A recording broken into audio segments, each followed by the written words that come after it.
Cabine de Histórias Achoca Empreendedores Sociais, entrevista Valdemar de Oliveira Neto, 14 de junho de 2005. Então, Maneto, boa tarde.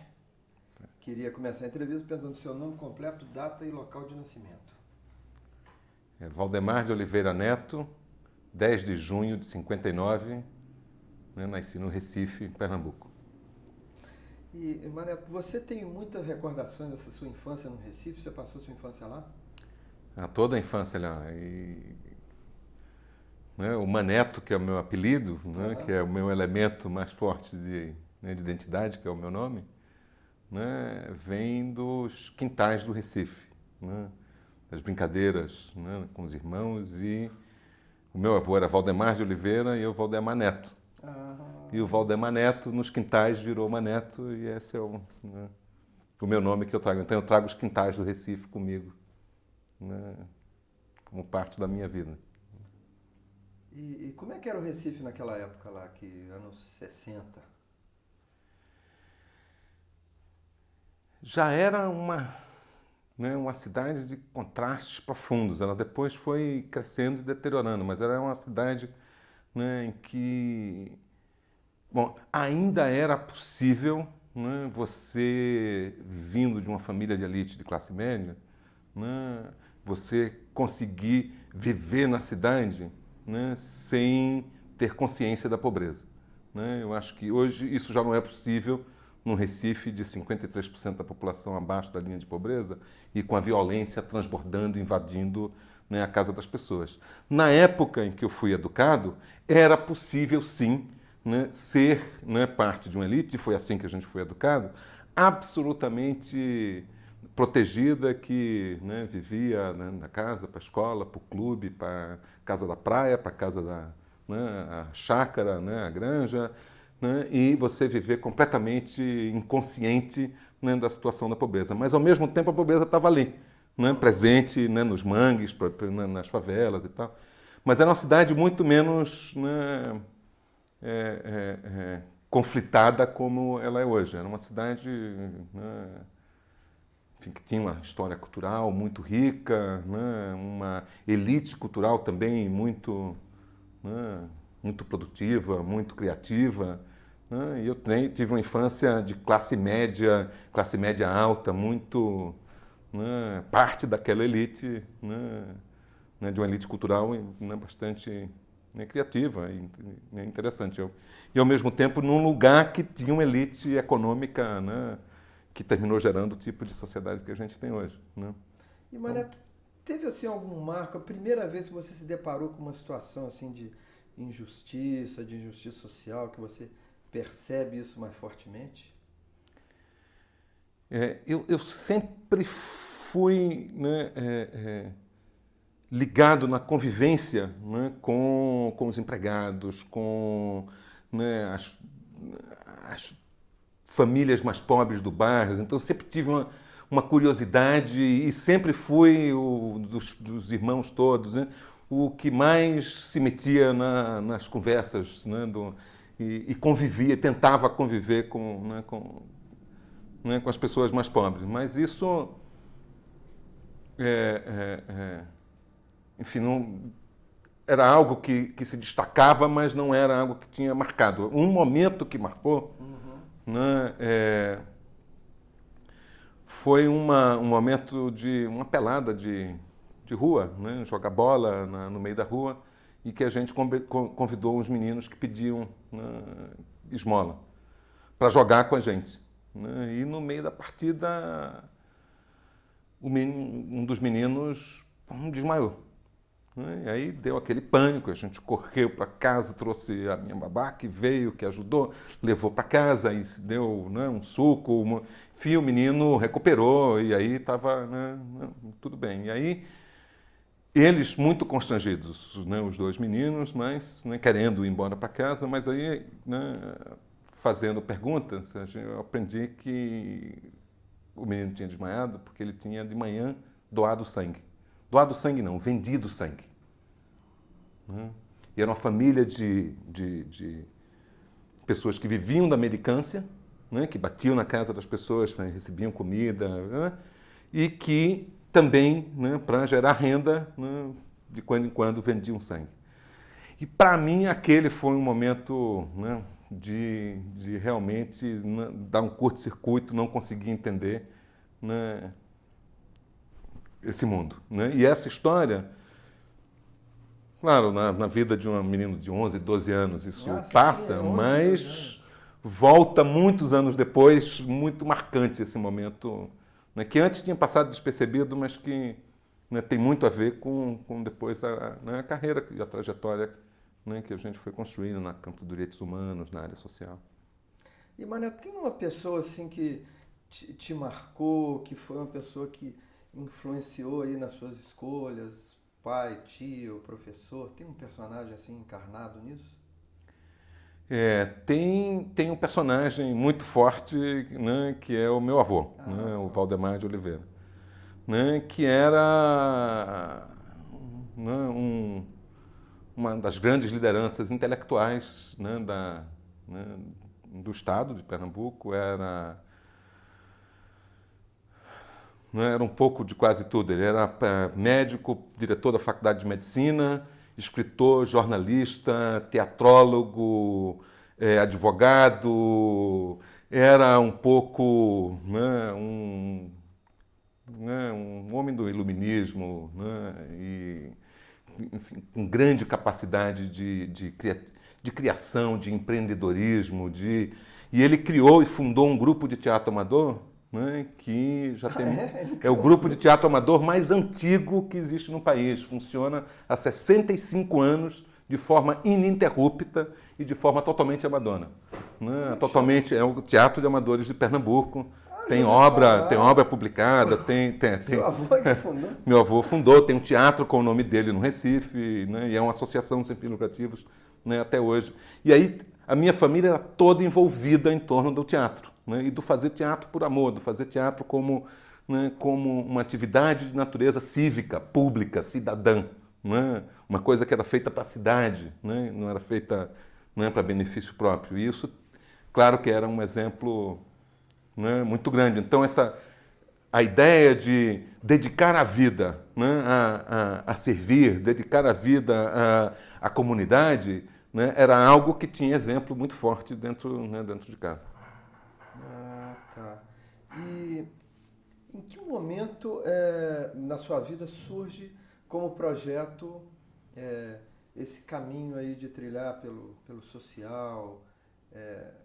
É na escola, é na faculdade?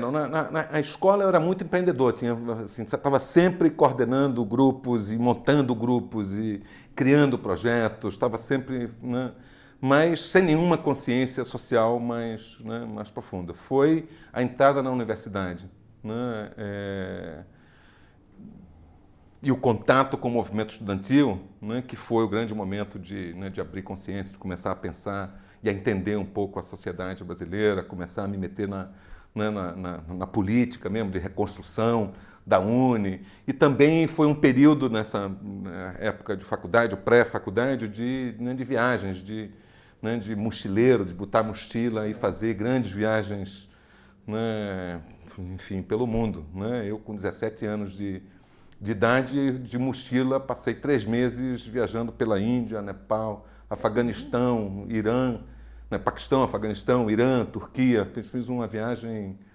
né, assim, sem contato com a família e Sozinho? com 2 amigos brasileiros, um de 19 e outro de 21, e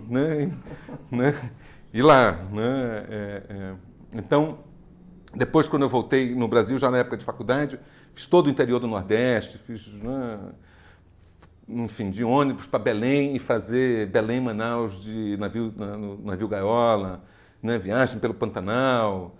Né, quando eu conheci minha esposa na universidade, né, a gente se conheceu um mês, 3 meses depois, estávamos de mochila indo para Bolívia. Então teve uma fase assim das grandes viagens, né, o grande descobrir, essas viagens de descobrir o mundo, né, que, né, eu tive acesso à possibilidade de fazer isso porque vinha de uma família estruturada, de classe média, que sempre, né, com reticência e com medo, né, estimulava esse tipo de aventura. E na universidade foi o contato com a realidade, né, política. Então com as viagens conhecer o mundo e na universidade conhecer a dinâmica do processo político, as demandas, as bandeiras, a luta pela anistia, depois a luta pela Constituinte e tal. E aí eu entrei muito ativamente na atividade política, mas chegou um momento já perto de me formar que eu achei que tinha que fazer uma opção, né? Ou entrava de cabeça na política mesmo, né? Que era o que chamavam, na época tinha uma, né, militância partidária num partido clandestino, no Partidão, né, o PCB, e esse era o chamado, de entrar de cabeça na atividade partidária, na atividade política e tal. E eu terminei fazendo uma opção bem radical, que foi, não, eu quero ir para as favelas, quero trabalhar com os pobres, quero me meter, né, no meio, né, dessa população que tá sofrendo. E aí, com um grupo de estudantes, criamos uma... Né, na época não tinha ONG, não tinha nome mesmo. Mas foi criar um coletivo de estudantes para criar, né, um trabalho de assessoria jurídica popular. Né? Esse foi o projeto. E criamos, né, enfim, um trabalho nesse campo e fundamos o GAJOP, né, que é uma entidade, né, Gabinete de Assessorias Jurídicas às Organizações Populares, um nome não enorme, mas que era um projeto, né, de criar uma alternativa à opção de assistência aos pobres que a Universidade de Direito, que a Faculdade de Direito trazia, que era o modelo da assistência judiciária tradicional, né, que lida com o pobre como né, uma vítima, né, que necessita de algum tipo de proteção e que é atendido de forma limitada, baixa qualidade, na sua necessidade individual. E a gente via que tinha uma luta por direitos, né, uma luta por justiça que estava acontecendo na sociedade, que a universidade não respondia, que era a luta pela terra, a luta pela habitação, a luta pelo acesso à educação, pelo acesso aos serviços de saúde, enfim, a luta de uma população que naquela época, né, aí final dos anos 70, começo dos anos 80, foi a época das grandes invasões urbanas, né? Foi uma época de grande crescimento das cidades, grande fluxo de imigração, né, do campo para a cidade, e com muitos conflitos, né, pela posse da terra no contexto urbano.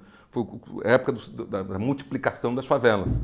E sempre envolvendo conflitos em relação à posse da terra, né? A maior parte dos favelados até hoje vive em situação ilegal do ponto de vista, né, da propriedade, né, da terra.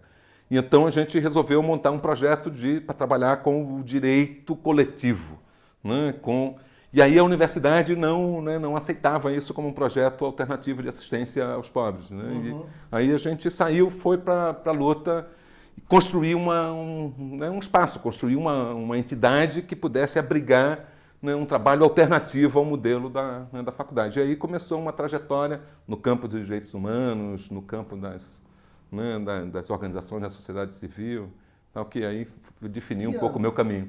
Isso era em que ano? A militância de movimento estudantil foi aí mais intensa, 79 a 81, né? E 79 veio a anistia, depois a reconstrução da UNE e tal, aí foi a época da militância.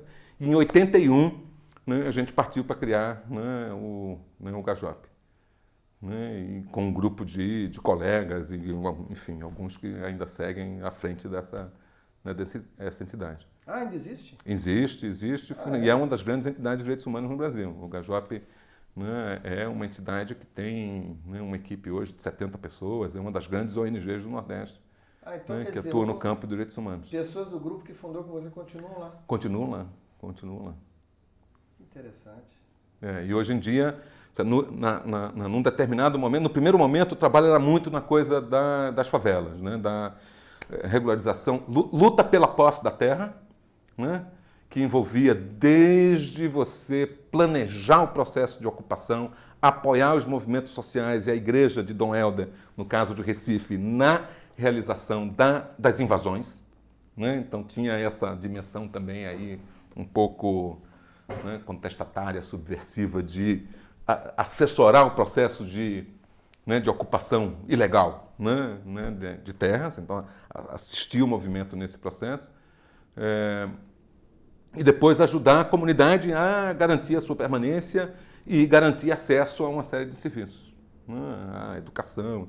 E essa ONG, que inicialmente começou com uma perspectiva de assessoria jurídica, depois foi virando um grande guarda-chuva, foram entrando vários outros projetos de comunicação popular, de educação popular, de escola comunitária, enfim, aí virou um grande projeto, né, social que articulava vários grupos e aí toda a experiência, né, do Centro de Cultura Luiz Freire, que era a grande guarda-chuva onde estava o Gajop e vários outros projetos sociais. A TV Viva na área da comunicação popular, né, a TV Viva, né, que é uma televisão de bairro, né, aí, em 84, né, e em 85 veio trabalhar com as escolas comunitárias, né, enfim, uma rede de 200 escolas primárias, né, pré-escolas e escolas primárias, né, dentro das favelas do Recife, né, atendendo, né,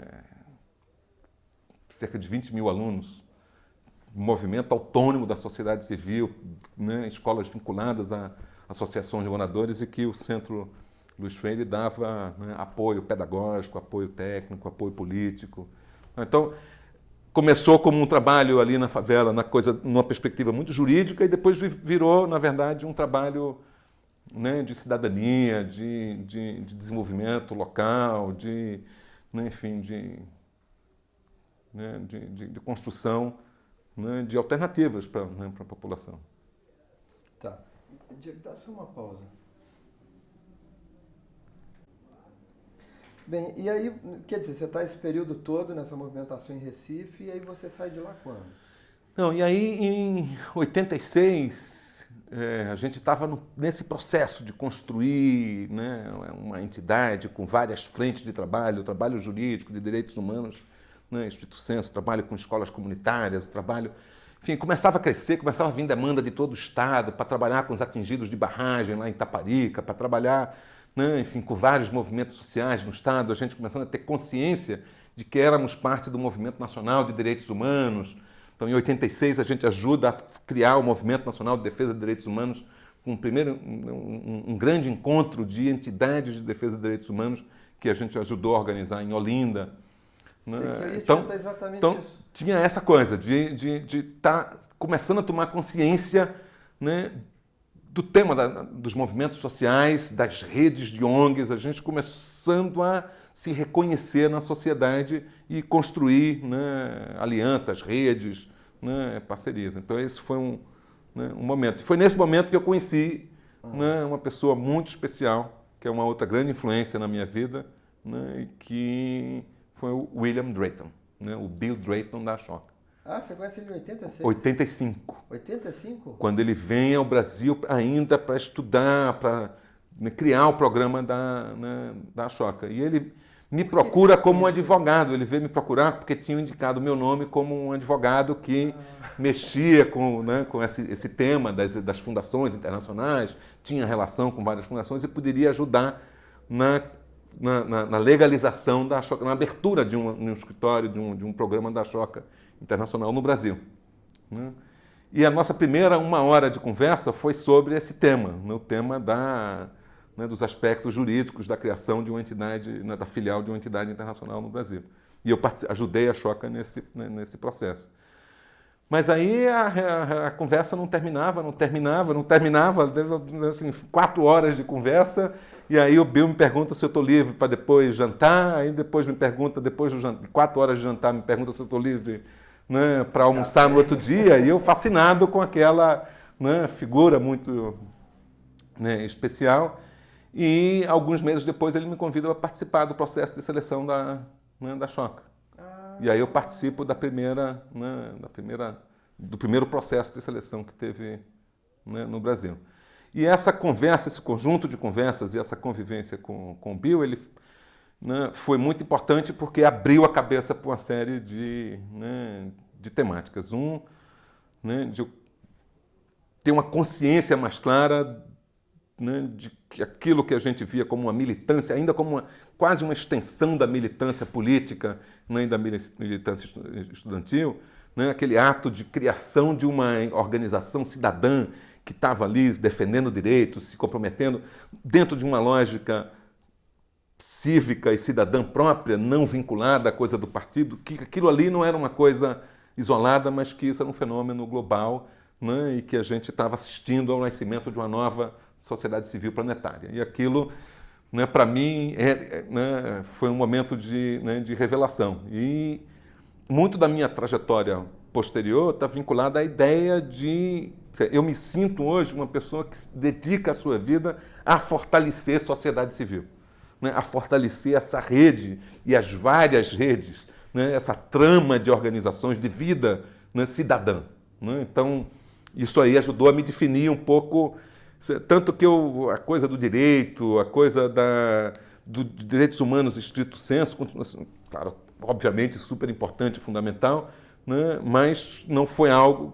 Eu terminei me reposicionando, né, enquanto perspectiva profissional mesmo, de futuro, né, pensando essa questão do fortalecimento né, desse campo, né, de exercício de cidadania, né, que são as organizações da sociedade civil.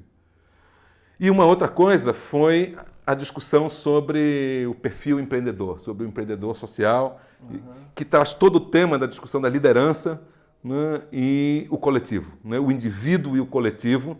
Né. A gente, no primeiro momento, tinha muita resistência quando você é um exemplo de um empreendedor social. E eu olhava o meu empreendimento como um espaço de construção coletiva. Né, a gente vinha de uma dinâmica, né, e tinha muita dificuldade de aceitar essa singularização, né, de dizer, não, você é, né, diferente ou você aporta de uma forma diferente. Então, abriu toda uma reflexão sobre a questão do empreendedorismo, dos vários perfis, da questão da liderança, né, e da contribuição que cada um, né, pode, né, dar, né, para o processo de transformação social. E aí foi um outro tema que me apaixonei imediatamente. Já no segundo processo de seleção, eu já participei como panelista e me tornei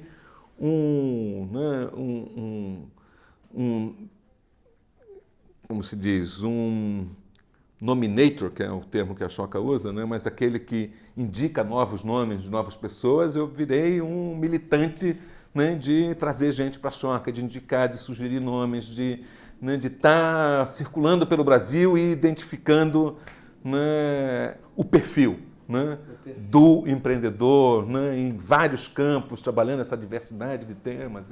Por curiosidade, quais são pessoas que você indicou e que acabaram, Felo? É muita gente. Se eu começar a falar, aí não vou esquecer de alguns que vão ficar chateados. Então eu prefiro não falar. Mas eu participei de muitos momentos de seleção. Então, independentemente das pessoas que eu, né, dos nomes que eu, né, indiquei, né, tem, né, as pessoas que eu convivi no momento da entrada delas. Eu fiz e participei das entrevistas, participei do painel, né, de seleção e isso foi, né, assim, é uma experiência de vida maravilhosa. Você conhecer e reconhecer essas pessoas com quem você compartilha, né, enfim, uma série de características de inovação, de criatividade, de obstinação, de luta, de vontade enfim, de mudar o mundo, que é muito importante. E nesse período você ainda está no Recife? Não? Estava no Recife e continuei no Recife até consolidar a transição no centro, até o final de 91. Né? Eu continuei no Recife. Em 89 já era uma das maiores ONGs da região Nordeste, já tinha mais de 16 financiadores internacionais, era uma ONG grande, com grandes projetos, com equipe, né? Era uma estrutura, né, grande. A gente também tinha entrado numa nova temática, que foi a questão da segurança pública e a questão da violência dentro das favelas. E o Gajop hoje, o grande trabalho que faz é nesse campo da violência e da segurança pública. Né? E, Maneto, voltando então a esse início do Gajop, quais são os fatores fundamentais que vocês para vocês conseguirem colocar a ideia em prática?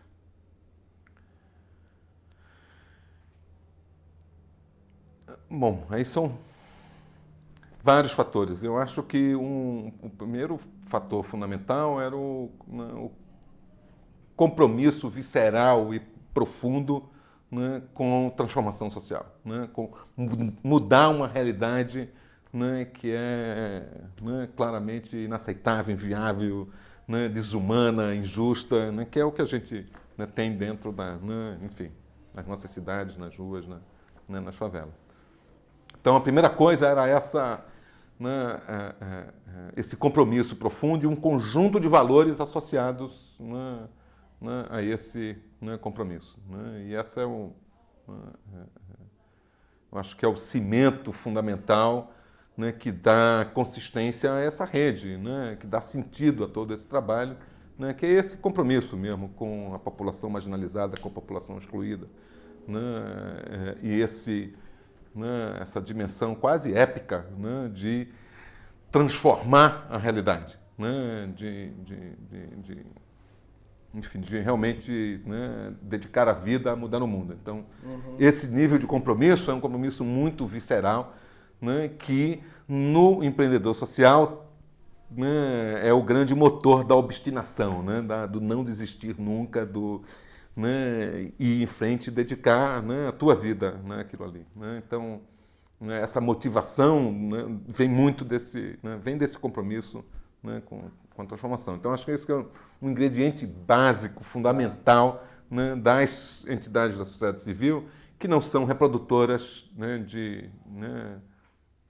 dos esquemas aí centenários ou milenários de dominação, né, mas que né, procuram, né, de fato, contribuir para transformar o mundo. Um outro elemento, né, que eu acho, né, fundamental é a criatividade prática, né, é trabalhar o como, né, dar respostas ao como. Você não pode ficar só, né, no discurso político, só na visão, né, só na indignação com a exclusão. Você precisa ter criatividade de encontrar os caminhos, né, e de viabilizar o trabalho. Né? E aí é onde, né, a coisa pega para muitos empreendedores, né? Porque isso obriga você que, enfim, um advogado vai ter que aprender contabilidade, prestação de conta, onde é que busca dinheiro, onde é que corre atrás, como é que segura a folha de pagamento, né, da ONG, como é que vende projeto, como é que faz projeto, enfim, e aí, né, que é o inferno, né, da vida de todo, né, empreendedor, né, é ter, né, que não perder o foco no como, né, no como você, né, faz, porque só a indignação, só o diagnóstico da realidade que precisa ser mudada, né, não move o mundo. Você precisa encontrar respostas criativas, você precisa mobilizar recursos, mobilizar vontade, construir um processo de trabalho, né, que de fato, né, consiga, né, ter um impacto na realidade. E isso não é uma coisa, né, banal, é um trabalho realmente de gerenciamento, né, que é a outra dimensão do trabalho, né, do empreendedor, que aí não tem jeito, tem que meter a cara mesmo, tem que, né, trabalhar muito bem tanto o processo de captação como a gestão dos poucos recursos que a gente, né, dispõe. Dos poucos recursos. São sempre, né, limitados. Né, a gente está sempre esperando aquele momento mágico em que alguém vai vir, né, e, né, adotar a gente. Não tem isso. A ONG é como uma bicicleta, né? Né, essas entidades sociais são pequenas bicicletas. Se você parar de pedalar, né, você vai ao chão. Então você tem que estar sempre batalhando, fazendo um projeto. Começa um projeto, você já está pensando no próximo, já está correndo atrás. Isso é um dos dilemas que consome muita energia, mas é, ao mesmo tempo, que garante, né, a possibilidade de resultado, da existência. E da independência. Exatamente, da independência, né, do seu trabalho. Né? Não, ótimo, já esclareceu bem. Então nós estamos na sua linha do tempo aí, você então, 91, é o ano da... 89 é o ano que eu disse, depois de muito tempo dirigindo essa ONG, já uma ONG grande, com vários financiadores, eu digo, está na hora de fazer a transição. Né? E levei 2 anos para fazer a transição. Também você não faz uma transição assim da noite, né, para o dia. Você tem que preparar as pessoas, trabalhar os financiadores, né, viabilizar, né, uma certa folga, né, nos recursos para você poder fazer essa saída. E nesse momento, outra vez, momentos maravilhosos né, de interação e de aprendizagem com o Bill, né, da Ashoka, que me convidou para ir, né, trabalhar com ele nos Estados Unidos. Né? E a Ashoka era uma paixão, já era... Né, eu me sentia totalmente, né, um empreendedor social ajudando a construir a Ashoka no Brasil. Né? E sempre sentia a Ashoka como uma coisa nossa, como uma coisa, né, que a gente estava construindo junto com o Bill, né, essa rede no Brasil. Então o Bill insistiu muito, né, e me convidou mais uma vez, muito tentador e muito, enfim, trabalhar com o Bill, né, nos Estados Unidos. Mas aí eu fiquei com medo de ir e não voltar para o Brasil. Né?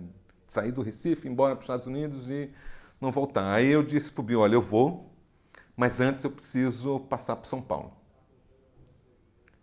Quero ter uma experiência de São Paulo, Rio, eu quero ter uma experiência fora do Recife, trabalhando com... Né? Na época a gente vinha empenhado já desde 86, tinha começado o processo que levou à criação da Bong, e esse período entre 89 e 91 foram os anos de formação da proposta da Bong. Eu estava muito envolvido né, com isso. E eu achei que não dava para sair de Recife direto, ir para Washington, passar 5, 7 anos e depois como é que volta para o Brasil? E aí eu estava esse momento todo, né, acontecendo, já era pós-constituinte, você já tinha aí um novo momento, tinha tido a eleição do Collor, o Brasil, né, num processo de mudança, que exigia um reposicionamento das ONGs. Né? E uma das discussões, né, que eram bastante acaloradas, né, era sobre a necessidade das ONGs abrirem um canal de interlocução com o empresariado. Essa é uma discussão que vem, né, nesse período, 89, 90, porque estava se discutindo como é que o terceiro setor, na época não se usava a expressão, mas como é que, né, esse setor cidadão, né, ele vai se sustentar. Quais são as bases de financiamento? Nós vamos continuar dependentes da cooperação internacional, né, ou dependente, né, de uma caridade, né, no pessoal mais beneficente de uma caridade, um tipo de caridade que tem, enfim, uma dimensão assistencialista. Então, quais são as novas bases de financiamento? Essa era a discussão. E dos elementos da discussão era a interlocução com o empresariado. E, particularmente, um empresariado progressista que começava a emergir, né, no Brasil, particularmente em São Paulo, com o PNBE. E aí eu decidi que eu queria vir para São Paulo. Ah, tá. E vim mal intencionado, no sentido de que eu vim com essa intenção, né, de conhecer essa liderança nova do empresariado e criar uma interlocução, criar uma ponte. Né? Eu já tinha o nome do Oded Grajew, do Emerson Capaz, o Hélio Mata, como lideranças que começavam, né, Sérgio Milho, começavam a aparecer, né, na mídia, começavam a ocupar determinados espaços com a visão progressista do empresariado. Digo, bom, tem algo novo aí, fazia ponte com as ONGs. E aí vim para São Paulo, trabalhei 2 anos numa fundação que tem um vínculo com o empresariado, que foi a Fundação Vita. Ajudamos a montar um trabalho interessante na Vita, mas o mais importante para mim era estar em São Paulo, estar conectando com novas redes e, né, abrindo interlocução com esse empresariado. Né? E fiquei 2 anos na Vita, e aí um dia liguei para o Bill, né, e disse, Bill, estou pronto, né, para agora, né, dar um salto. Eu acho que aqui já tem... E esse momento que eu vivi em São Paulo foi um momento riquíssimo, porque foi o momento em que estourou o escândalo do Collor e todo o processo do impeachment. Né? E se tem uma das coisas que eu tenho orgulho por ter feito muito pouco, sabe aquelas situações em que você não fez nada, mas você tem muito orgulho desse pouquinho que você fez, foi, né, quando começou o processo do impeachment. E eu sempre tive um dos outros gurus na minha vida, foi o Betinho. Eu sempre tive uma interlocução muito grande com o Betinho. Né? E tenho, assim, tinha um carinho, uma amizade pessoal muito, muito próxima, muito, muito... Ele realmente foi uma das outras grandes influências na minha vida. Né? E ter aproximado o Oded do Betinho, né, facilitado um processo de diálogo do PNBE com a BONG, que leva ao PNBE a participar, né, ativamente da campanha do impeachment. Pela primeira vez você tem empresariado junto com ONGs numa campanha, né, de dimensão cívica. Né? Esse simples, né, conectar ali, dar um telefonema, ajeitar, armar uma reunião, né, envolver várias pessoas, o Hélio Mata, que estava na frente do PNBE, o Miguel Darcy de Oliveira, que estava na diretoria da BONG. Então, colocar essas duas turmas juntas, né, para mim, eu acho que uma contribuição, né, que eu levo assim dentro do coração como, né, se tem algo que eu posso dizer, não, aqui você deu uma contribuição relevante, essa aproximação desses dois mundos foi uma. Sem dúvida. E aí, né, chegou o momento de aí ganhar o mundo mesmo, e aí eu fui, né, morar nos Estados Unidos e trabalhar com a Choca. Isso já depois do impeachment, já lançada no Brasil a campanha contra a fome, que foi uma outra grande polêmica que o Betinho provocou no mundo das ONGs, esse negócio de trabalhar a questão da fome, distribuir sopa, era um modelo assistencial, não é, enfim, toda essa... E essa aliança com o empresariado, que história é essa? Enfim, isso provocou muitas discussões acaloradas dentro do âmbito da BONG. Tá? Mas, enfim, foi um momento muito rico. E foi nesse momento, em 94, 93, que eu já comecei a trabalhar na Choca, e em 94, finalmente, eu fui, né, morar nos Estados Unidos e trabalhar, né, com o Bill Drayton, né, como ali um guru ao vivo do seu lado, ajudando, né, ensinando a você. Então, aí tem uma trajetória de vários anos de trabalho né, com o Bill, ajudando a construir a Choca a nível mundial. Eu fui vice-presidente do Global Fellowship, da rede, né, mundial, né, da Choca. E tive aí, enfim, rodei o mundo, né, várias vezes, Ásia, África, Europa, né, Europa do Leste, Europa Central, América Latina toda. Né? Quando eu entrei na Choca em 93, a Choca na América Latina só estava no Brasil e no México.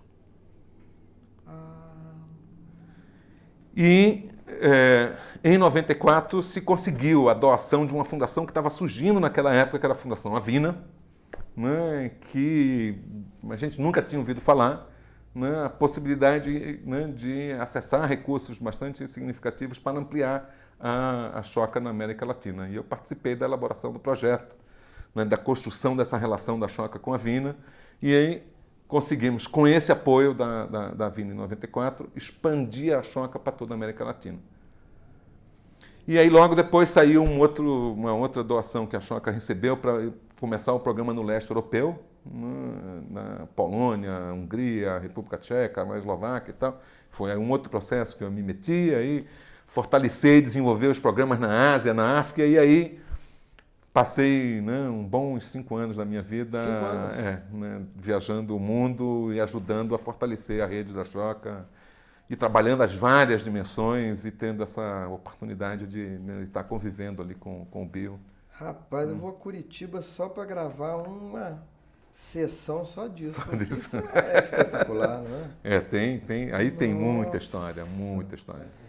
Tá, então você contou aí de todas essas andanças aí pelo mundo, ajudando a fortalecer aí a rede da Choca, e você retorna ao Brasil em? No último dia no dia 31 de dezembro de 98. Eu começo em 99, cheguei para o Réveillon, né, e para encarar o ano de 99, na implementação de um projeto que a gente já vinha com um grupo de empresários aqui de São Paulo tramando já há alguns anos. Não foi algo que nasceu assim, foi algo que nasceu entre 96 e 97, que foi a criação do Instituto Ethos de Empresas e Responsabilidade Social. Né?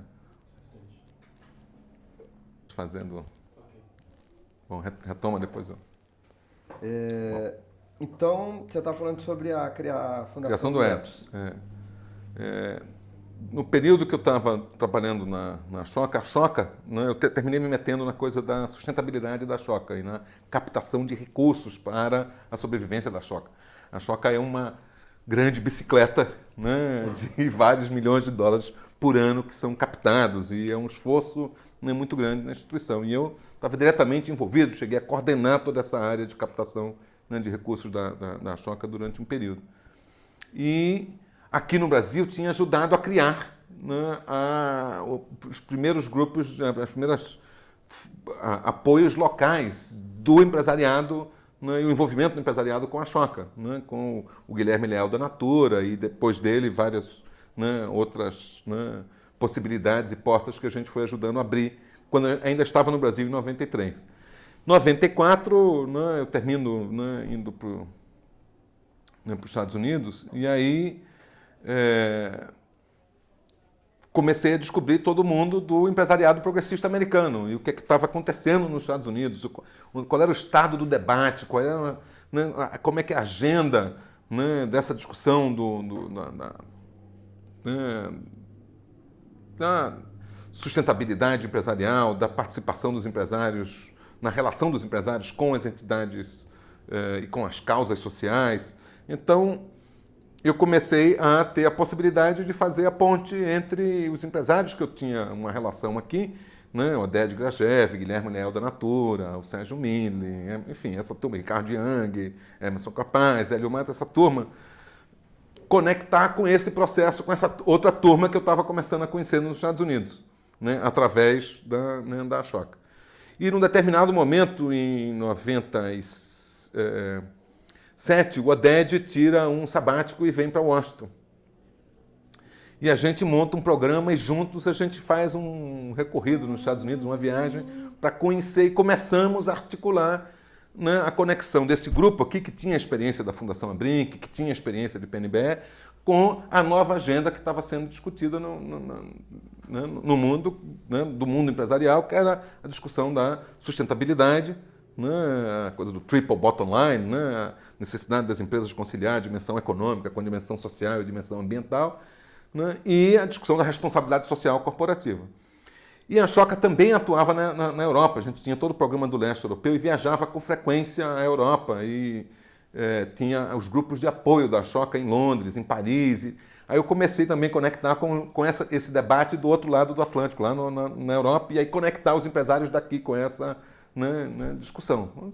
Simplesmente colocar em contato, passar material, passar um livro, passar um contato. E aí, ao longo dos anos, foi nascendo a ideia desse grupo de empresários aqui de criar uma nova entidade no Brasil para promover o tema da responsabilidade social. E a decisão de criar essa entidade foi tomada num encontro que nós ajudamos a organizar. Eu participei do processo de organização desse evento, que foi um evento que houve em Miami, organizado pelo Business Social Responsibility, pelo BSR, que é uma entidade que promove o tema da responsabilidade social nos Estados Unidos, que organizou em Miami um encontro com empresários latino-americanos. E esse grupo do Brasil foi, e lá, em novembro de 97, decidem criar o Instituto Ethos. Ao longo de 98, para em 99 realizar uma conferência, né, latino-americana, empresários de toda a América Latina, sobre responsabilidade social de empresas. E nesse jantar eles dizem, aí, você então se prepare, você vai voltar para o Brasil para dirigir essa entidade. E aí era, enfim, né, a possibilidade de voltar para um projeto no Brasil, né, com a significação, com a importância que já tem hoje, né, o Instituto Ethos. E aí foi um ano de transição, né, na Ashoka. A primeira pessoa que eu falei, né, foi com o próprio Bril sobre essa possibilidade, o meu desejo de, né, depois já de alguns anos, voltar ao Brasil. E aí fizemos uma transição muito bonita, de um ano de muito trabalho, de deixar as coisas organizadas na Ashoka, de, né, enfim, lançar alguns projetos novos, buscar novos financiadores, deixar a coisa um pouco organizada e voltar para o Brasil para criar uma entidade nova. Quando eu cheguei, o Ethos ainda não tinha um escritório permanente, eu estava terminando de montar o escritório e tinha 11 associados. 11? 11. E aí foram, né, vários anos de pauleira mesmo para ajudar a construir, trabalhando junto com um outro guru na minha vida, que é o Oded, né, amigo pessoal e guru mesmo. Né, e com essa turma, né, muito, né, incrível de empresários que têm uma outra leitura, uma outra visão, né, de Brasil, né, e um outro nível de compromisso com o processo de transformação, né, social. E aí foi um grande projeto, né, de construção dessa instituição, né, e os resultados estão aí, né, estão mais de 1.000 empresas associadas, o Ethos é uma entidade que colocou a agenda da responsabilidade social nos conselhos de administração das empresas, que conseguiu, né, impactar a vida de muita gente dentro das empresas, das pessoas que trabalham, que fazem o dia a dia das empresas, que, né, tem tido uma influência cultural, né, e uma influência na política muito importante, e tem criado espaços de diálogo de empresas com a sociedade bastante, né, relevantes. E que agora começa a dar seus primeiros frutos. Ainda tem aí uma longa vida, uma grande trajetória para frente, né, esse trabalho do Ethos. E eu fiquei à frente do Ethos, né, nos seus primeiros, né, 5 anos de existência. Mas aí apareceu uma outra oportunidade, um outro sonho que eu estava, né, esperando há muito tempo, que é em algum momento voltar para o campo do movimento social, né, porque na verdade eu dirigi o Ethos sem nunca ter trabalhado em empresa. É verdade. Nunca trabalhei em empresa, né? E, né, foi uma experiência fantástica estar trabalhando, ajudando as empresas, né? Mas no fundo, para mim, todo esse processo é um processo muito rico de aprendizagem, né, e muito generoso por parte né, das empresas, dos empresários, de abrir portas, né, enfim, de permitir um aprendizado fantástico como o que eu tive no Ethos. Mas chegou o momento em que, né, você quer estar de volta na sociedade civil, né? Atuando a partir da sociedade civil, fazendo a ponte com o empresariado, do que hoje eu posso fazer de forma muito mais, né, fácil do que antes, porque agora eu tenho toda uma experiência e contatos. E no Brasil a gente tem essa riqueza de ter instituições como o Ethos e como várias outras redes que estão surgindo, dos núcleos de ação para a cidadania das empresas, enfim, e várias iniciativas novas que estão surgindo, né, no Brasil. Isso que faz com que esse trabalho hoje seja muito mais possível, né? Muito mais de você fazer aproximação ao mundo empresarial e ao mundo das ONGs, né? Não só porque essa, né, colaboração pode representar um dos elementos importantes de uma estratégia de sustentabilidade das ONGs, mas porque essa colaboração ela tem, né, uma contribuição, né, muito poderosa para dar para o processo de transformação social. Né, porque os empresários não trazem só recursos financeiros para a mesa, trazem influência, poder político, capacidade de articulação, redes de distribuição, redes de produção, sim, o potencial dessa colaboração, né, vai muito além da ideia de captar recursos junto a, né, empresários. Né, e aí eu acho que eu volto, né, através da Fundação Avina, que estava lá atrás na história da Choca. Né? É um parceiro estratégico da Choca, né, até hoje. Eu volto, né, para a sociedade civil com a Avina, sendo representante da Avina no Brasil, tendo ajudado a montar o programa da Avina no Brasil, para continuar essa trajetória de estar apoiando o fortalecimento da sociedade civil, das redes, né, das várias redes, nas várias temáticas, né, sociais que são relevantes, a questão ambiental, a questão da inclusão social, a questão da responsabilidade social das empresas, a questão da educação, da juventude, né, a questão racial no Brasil, a questão de gênero, enfim, todo um conjunto, a questão de direitos humanos, enfim, claro, todo esse conjunto de questões. A minha vida é ajudar a fortalecer esse entramado de organizações, de lideranças, fortalecer as lideranças, fortalecer as organizações, né, a partir não só do trabalho né, daquilo que a Avina pode fazer, mas do que a gente pode fazer, né, em termos de colaboração, né, como membros de né, dessa rede, dessa trama. E, por outro lado, atuar de forma mais, né, ainda, né, efetiva nesse encontro, nesse espaço de diálogo, né, do mundo empresarial com o mundo, né, da sociedade civil. Mané, estamos chegando ao fim da entrevista, conseguiu mais ou menos desenhar aí um pouco da sua trajetória. E hoje, qual é o seu sonho?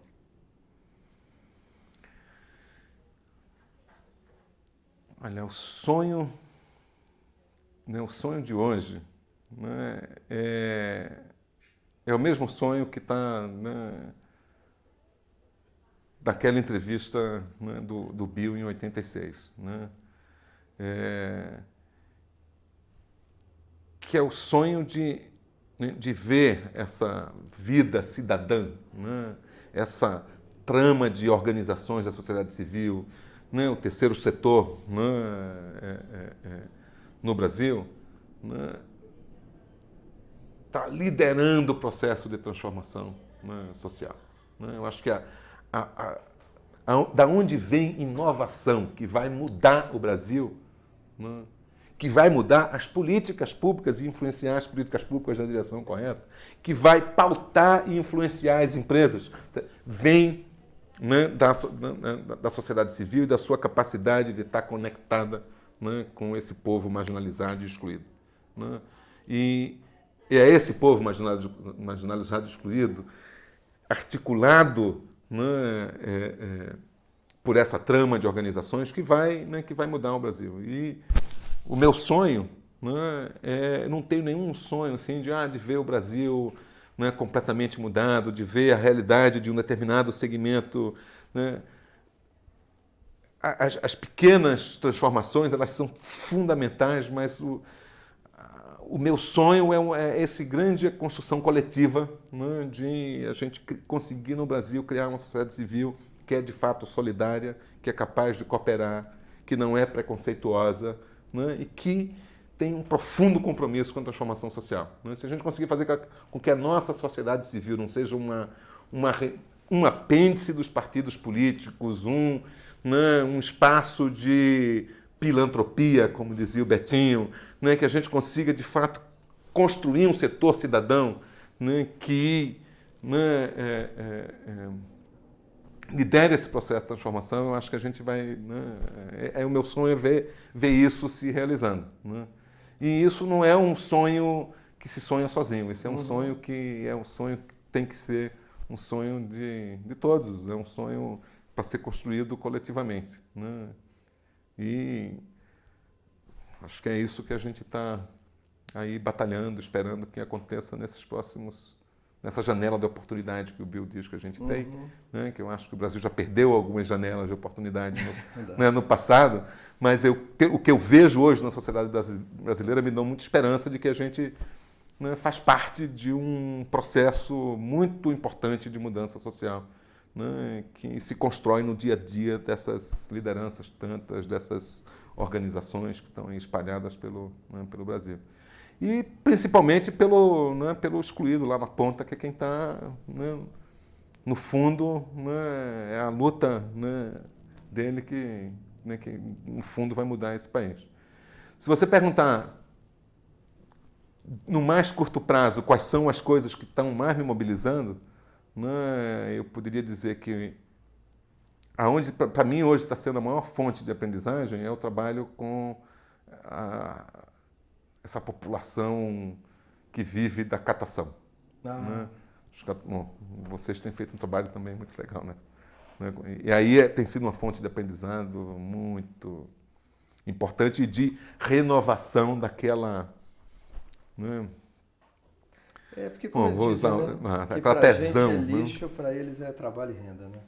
É uma experiência... É a opção, né, de uma opção quase desesperada pelo trabalho, né, a opção de ser cidadão, né, catando lixo, né, isso é o que, né, mais impressiona, né, e me mobiliza. E aí, ao mesmo tempo, como a viabilização disso aí depende de uma articulação com um conjunto de cadeias produtivas altamente sofisticadas, alguns que envolvem investimentos internacionais, enfim, né, toda a economia da reciclagem e o que é que ela significa do ponto de vista da construção de um paradigma de desenvolvimento sustentável, né, e como é que essa economia da reciclagem, que em qualquer cenário de sustentabilidade futuro tem que ser uma economia muito forte, bem desenvolvida, como é que o catador, né, que é esse, né, resíduo, né, do processo de deterioração da vida em sociedade, né, o resíduo da exclusão, né, faz lá a opção desesperada para trabalhar, né, no lixo e se insere numa cadeia, ele passa a ser um elo fundamental, né, dessa economia de ponta da sustentabilidade, que é a economia da reciclagem. Então, esse é acho que um case bem emblemático, né, e o meu sonho é ver essa realidade transformada, né, é ver o catador como parte, o catador organizado, ocupando o seu espaço, garantindo o seu espaço dentro da cadeia produtiva e, com isso, garantindo um trabalho decente, né, trabalho com salubridade, né, e garantindo o sustento das suas famílias e, né, uma cidadania plena. Né? Então, esse aqui é uma situação de uma população específica onde a gente pode, né, enfim, vivenciar todo esse processo de mudança que a gente pretende, que não seja só com os catadores, né, mas com os milhões de brasileiros excluídos que estão aí nas cidades, estão aí, né, no campo, nas matas, né, desse país. Maneto, a última pergunta aqui para você é o seguinte: a Choca está fazendo, então, começando essa campanha dessa coleta de histórias aí dos fellows. Que serventia podem ter essas histórias? Para quem essas histórias devem servir? Olha, eu acho que toda a história de vida, independentemente de quem seja, né, né, o resgate dessa história de vida, né, ela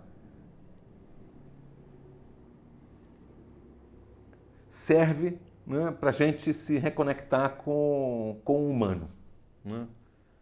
A gente perceber o humano na sua riqueza e complexidade. Né? E você se perceber humano através da história, né, do outro. Eu acho que esse papel, né, esse trabalho de resgate de memória, ele é, né, extremamente importante. E cada história, ela, né, conta a história da nossa época, conta a história da humanidade. Eu acho que é super importante ela ser, né, preservada. Agora, quando você está trabalhando, né, uma comunidade, né, um setor da sociedade, uma comunidade que tem um grupo de liderança bastante, né, específicos, com trajetórias absolutamente incríveis, de grande, né, compromisso social, eu acho que esse trabalho de resgate ele ajuda a construção de uma identidade coletiva, né, desse novo tipo de ator na sociedade brasileira, né, que é o empreendedor social. Né? Eu acho que afirmar, né, essa nova, né, espaço de realização, né, pessoal e profissional, né, o espaço do empreendedor social, né, da legitimidade, ajudar a sociedade a reconhecer essa nova profissão, né, esse novo espaço de realização, né, pessoal e profissional, né, e valorizar, né, essa opção. Né. Então, eu acho que esse esforço da Choca, junto com o Museu da Pessoa, pode cumprir esse papel de reforçar esse processo de construção da identidade, né, desse conjunto de lideranças, né, sociais. E podem, ao mesmo tempo, servir de fonte de inspiração, né, menos do que fonte de informação, né, de resgate da memória específica de um processo, de uma... Né, servir de inspiração para toda uma geração de pessoas que, né, estão aí procurando um espaço de contribuição para a sociedade, um espaço de militância, e de repente essas falas dos empreendedores podem, né, terminar tendo o efeito clique que a conversa que eu tive com o Bill Drayton teve para mim, né, há 20 anos atrás. Então tá ótimo, te agradeço aí. Bom, esse prazeroso papo aí. Não, bom, termina sendo barato, né? A gente termina assim.